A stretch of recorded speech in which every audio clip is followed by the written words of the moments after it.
introductory session regarding AI. What is AI? Please mute yourself. If you don't have any query, please mute yourself. Whenever you have any query, you just raise your hand and you can ask me. But otherwise, please mute yourself. Okay.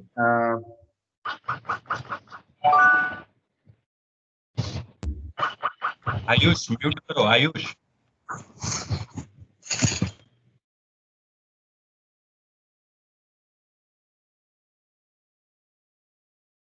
Okay, so in today's class, we will start with the formal basics of AI. Last class, we have discussed about some introductory idea behind AI. What is AI and what is the difference of artificial intelligence with other with other procedural programming paradigm or other procedural programming approach you have studied so far. What is the difference between these two, hard computing and subcomputing, and how we can think about artificially intelligent algorithm that we have discussed using that example of hill climbing algorithm and some related problems with this hill climbing algorithm. Okay, so that was basically the introduction for this subject. So today we are going to start as per our university syllabus. I will advise all of you just to download AI syllabus, which is available in Macaut website. You will get that. Yes, you just download that syllabus, and for book, you can follow. मैं उसी में से हूँ जिसका phone तुम 8 से 9 बार cut कर चुके हो, फिर भी मैंने कॉल किया 8 से 9 बार move please. Everyone is requested to mute yourself. Everyone is requested to mute yourself. Anshika, please mute yourself.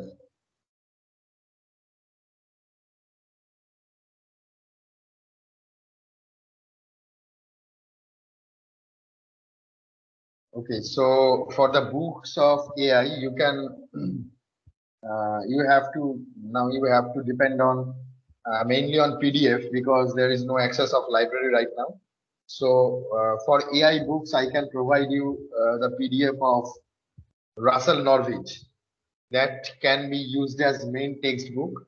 That I will share that PDF. I will share you in your Schoology platform. So and one more thing, last night I have sent you the access code for joining in AI course in Schoology platform. I think all of you have already joined. Okay, those who are yet to join, just make it fast. Within today evening, all of you are advised to join in that AI course in Schoology platform. Okay, so in that Schoology platform, I will share you the PDF version of Russell and Norwich, The Modern Approach to Artificial Intelligence. That is the name of that book. It is called as the Bible of AI. This book is quite fat and quite big, but this is called as the Bible of AI. So that book I will share through Schoology platform in your AI course. And another book you can use that is basically Tata McGraw-Hill book. I will give you the name of this book. Actually, I'm trying to find out the PDF version of this book. Whenever it will be available to me, I will share this book in Schoology platform also. Other than these two books, Rich and Knight, right? The name of this book is Rich and Knight. Okay, that is the Tata McGraw-Hill publication. So I'm trying to find out the PDF version of this artificial intelligence. The name of the book is Artificial Intelligence, and author is Rich, Knight and Nair. Rich, Knight and Nair. This book is also, you can use this. You can study this book, and I think you can make this Rich and Knight, this book as your primary textbook, and whenever you need any additional help, you can use Russell Norwich. because Russell Norwich is a very descriptive type textbook. So I will suggest you to study mainly Rich and Knight. And if there is any confusion, if any part is, you feel that any part is very much cryptic in Rich and Knight, then you can consult Russell Norwich. Okay, these are two books I will suggest. And other than this, after completion of every module of our AI syllabus, there are 4 or 5 modules of this AI syllabus. So after completion of each and every module, I will provide you my own notes. Okay. So after completion of every subtopic or every submodule, I will provide you in Schoology platform, obviously. I will provide you the module-wise notes regarding that already studied part or already studied topics. Okay, so in this way it will go on. Okay, so today I'm just starting by sharing one presentation. This is a very I have made this presentation with the long, say 1 or 2 years. I have made this presentation during 1 or 2 years. It is a very long presentation which can cover up the total AI syllabus, the total university syllabus, and something more also is there. Okay, so we will study along with this presentation, and along with this presentation, what I have already said, I will provide you the notes after completion of each and every topic or each and every module of AI syllabus. Okay, so let's start.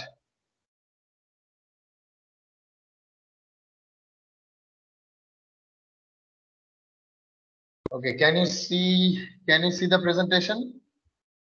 Yes, sir. Yes, sir. Okay. Okay, I have made it full screen version. So have you seen it in full screen mode? Yes, sir. Yes, Can you sir. see it in full screen mode? Okay, okay. Okay.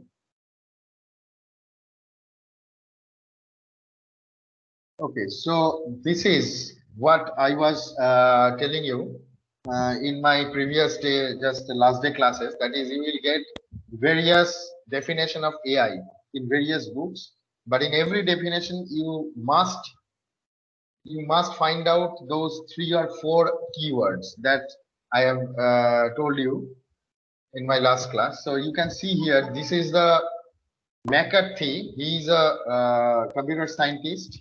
In 1956, basically this artificial intelligence, this word has been coined by McCarthy. Okay, he is an American scientist. In 1956, he has coined this word artificial intelligence. And obviously, intelligence and artificial device, it's dealing with these 2 parts, and we will see. Now tell me, how many of you have heard about Alan Turing? Have you heard about Alan Turing? Yes, Any sir. one of you? Okay, who is he? Rather, we have to say, who was he? Do you know who was Alan Turing? He invented the Sir- Turing machine, which is the basis for every type of computation in today's world. Not Turing machine. Turing machine has been evolved much later. Alan Turing initially was a mathematician, a cryptographer rather. Alan Turing was a cryptographer, and then Alan Turing was picked up by US Defense Ministry. US Defense Ministry to break up Enigma code in the era of Second World War. Do you know what is Enigma? Sir, Anyone kind have of any idea? encryption used Sir, I in think it was the encryption used in war times during the communication. Yes. Yes. Allies Yes. used By to. the Germans. Germans used yes. that encryption. Right. Enigma is a basically machine. There is Enigma a is an movie name. pardon me? there is a Can't hear movie you. thing Absolutely, when absolutely. Yes, yes, yes. The Imitation Game. The name of the movie is Imitation Game. yes sir, I have watched. Every time for my every batch of students, I told them to must see two movies before going for this AI lesson. For AI subject, you just try to see two movies, try to enjoy two movies. One is The Beautiful Mind, obviously, and the second one is The Imitation Game. These two movies I am just suggesting to all of you. You just try to find out these two movies and try to see these two movies. Try to enjoy these two movies. One is A Beautiful Mind, and second one, The Imitation Game. Okay. So Enigma was basically an electromechanical device. Okay. And this Enigma is invented and used by a German engineer, German electrical engineer. He has, on that time, there was no computer science or IT division. So everyone is electrical. There is no electronics division also on that war time, Second World War. So an German electrical engineer has developed this electromechanical device, which is called Enigma. Enigma was consisting of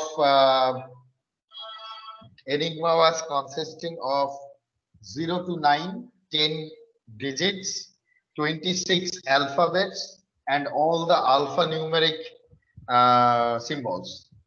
Okay, now by using the combination of all of these 26 alphabets, 10 digits, and all the alphanumeric symbols, Germans were able to create 1,000 of combinational codes every day. 1,000 of combinational codes every day, and they were used to hide their signals or hide their messages into these combinational codes in such a way when they will pass this message from in through wireless transmission, when they pass these messages from one troop to another troop. Okay, then when the allied force were trying to trap this message, they were unable to find out the actual message, to decrypt the actual message from that combinational code. So Enigma was used for this purpose, and it was an enormous invention on that time. And the giant scientists all over India, all over world, were just try to break up this Enigma code, but they failed. So then this young scientist, Alan Turing, he was initially a mathematician come cryptographer, and he was hired by US Defense Ministry, and ultimately with a team, he has a team, and with this team, with a research of maybe probably 3 to 4, no, not 3 to 4, probably 2 years research. After 2 years rigorous research, Alan Turing was able to create a machine which could break, which was been successful to break this Enigma code. And that machine was also obviously an electromechanical device with all the gears and every combinational circuits, because on that time there was no small circuit devices, or electronics was not much more developed on that time. So everyone has to depend on these solid state devices. Okay, big vacuum tubes and all of these things. Okay, so that is basically the history of Alan Turing. So whatever it is, this test or his research, a very small gist of his research, was till date very much popular among the laymen also, who are not related with the computer science. They also know the name of this test. It is so much popular. The name of this test is, as you can see here, the Turing test. Okay, the Turing test. Okay, so what is that test? As you can see from this image, there is a human interrogator. There is a human interrogator in one side of a building, in one room of a building, and there are another 2 rooms. In one room, there is another human user. with a computer or with a machine, and in another room there is only a single computer with some programs, obviously with some automated programs. So now the user A is a human being and user B is a computer program. Now the interrogator is a human being and he is asking some question, the same question to both of them, both of A and B user. Now if when they will answer the questions and if their answer is equal, if their answer is similar and the interrogator cannot identify which one is human user and which one is a computer program. Okay, interrogator do not know that in which room there is a computer program, in which room there is a human user. So interrogator is just asking the same question to both of them, and from their answer, if interrogator couldn't identify who is the human user and who is the computer program, then the computer program is recognized as, or it will be believed that the computer program is as intelligent as human being. So we can say that this program is artificially intelligent program. So this is the basic test we use or we implement to check that there is an artificially intelligent program or not. In other side, when you are asking anything to the to anyone, so in the other side, if there is a human being or there is a computer. So this Turing test used for this. Anyone can give me any example of this Turing test we are using till now? Maybe in every day we are So facing CAPTCHA? exactly CAPTCHA. Any kind of CAPTCHA. That may be a graphical CAPTCHA, that may be a textual CAPTCHA, that may be on an audio CAPTCHA. So any kind of CAPTCHA, that is basically a very good example of Turing test. Okay, from that host side, they are using this CAPTCHA to find out that in the receiver side or in the client side who are using their website or who are using their service, there is basically a human user or a computer. Okay, they are using this CAPTCHA. So this is a very good example of Turing test. I have used many resources. Okay, in my notes and in my presentation also. So you will get for every time in presentation as well as in notes, you will get the actual source of this information, and you can go to that source also using that URL. As because you can see here, this image has been taken from this source, and all of these sources are non-copyrighted source, so we are free to use that. Okay, so this is the Turing test. Okay, so now what is AI? What is AI? I have already discussed in my last class. So here you can get a glance of this. What is AI? Chess, all of you know that there are so many master programming, AI enabled master programming. It is available in the market for playing chess. Okay. Okay, these are the intelligent behavior of an artificial intelligence system we expect. Okay, if this behavior can be seen for a system, then we can call this system as the artificial intelligence system. Perception involving image recognition and computer vision. Okay, reasoning, learning, understanding language involving natural language processing, speech processing, solving problems like mathematical problem solving or any puzzle solving problems or like this, and robotics obviously. So these are all are basically the different categories of AI.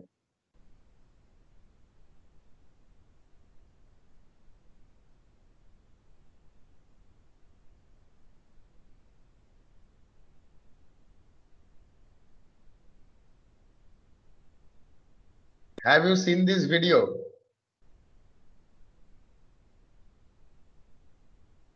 Have you seen this video? Hello, No, sir. can you hear me? No, sir. Video you have. Okay, let's. Once again, I'm trying. Once again, I'm trying to. This is an embedded video in this presentation. Very common video. I think all of you know the tune as well as you are familiar with this video. I think. So again, I'm trying to play it.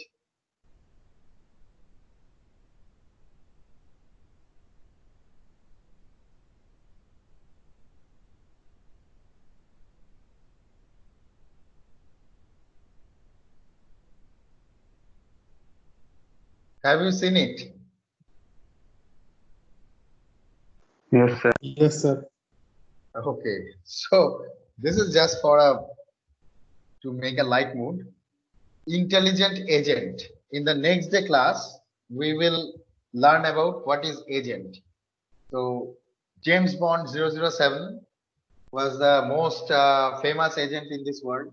So we will see how agents are involved in artificial intelligence and how we can create an intelligent agent to solve any kind of AI related problem or to search out anything through AI related AI enabled algorithms. We can use these intelligent agents. And what is the structure? What are the features of these intelligent agents? Next day we will study about that. Next day we will discuss about these intelligent agents. Okay, so that's all for today's class. So if you have any question, any query, you can ask me. Till now, up to today's lesson, if you have any query, if anyone have any query, you can ask me. Okay, if you have anyone have any query, you can ask me.